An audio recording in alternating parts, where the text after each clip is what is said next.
talking about Akwa Ibom politics. Now, before now, we had just APC and the PDP as the two major parties in Akwa Ibom State, and it was either one of the two. But owing to the uncommon, what a lot of persons in Akwa Ibom State will call the uncommon defection, the second uncommon defection, because we had the first uncommon defection that was pioneered by the former governor of Akwa Ibom State, His Excellency Governor Bassey, who defected from the PDP to the APC. That was the uncommon defection. And now we've seen the movement of Senator Bassey from the PDP to the YPP, barely about 2 or 3 months ago, since the party came into Akwa Ibom State. And today we're talking about having its structures, having its offices across the different local governments of Akwa Ibom State. Now, how do you see that playing out? What will it mean for Akwa Ibom State politics? Because we have now, we have the PDP, we have the APC, we have the YPP, we have the NNPP,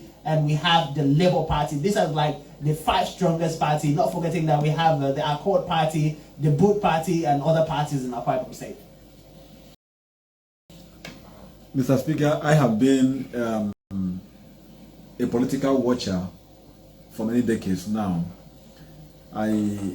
I'm happy that we are getting to a wider scope where it is no longer the maxim that a political party is a religion in the state.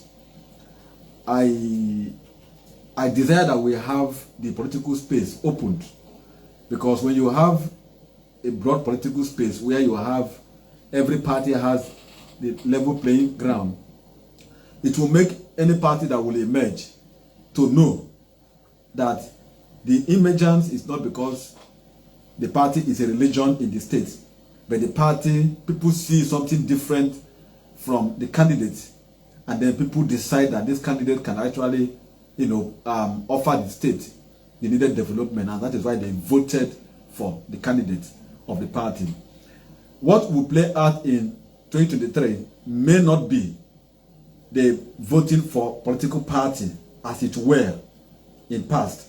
What will be voting for individual that the people will see as having the rudiment of government, the ideology, the precedent, the antecedent, the requisite knowledge to drive the economy of the state, to create employment, to provide security, and to provide good governance. That is what will play out. I can say this for free. So anyone who believe, who hope, who think that it will be business as usual, as used to be in 2023, the person is living in a dream of his own.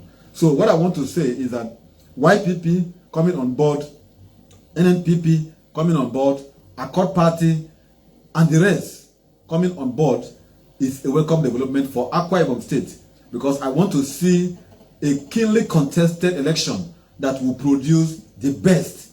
If we have a multi-party House of Assembly, for instance, where you have the 26 positions of the Assembly shared by all these parties, you will see that the state executive will not be business as usual.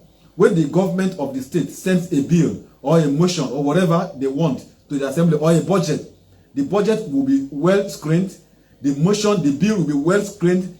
When the governor of the state is not doing well, the Assembly that has multi-party members will be able to call the governor to order, like we have in the House of Reps and in the Senate. So I am happy that YPP has come up, and I pray that the party becomes stronger. I pray that other parties become stronger, so we can have keenly contested election at the poll. Indeed, that is exactly the prayers of Akwa Ibom. And let's open the phone lines for more conversation with parliamentarians. Good morning.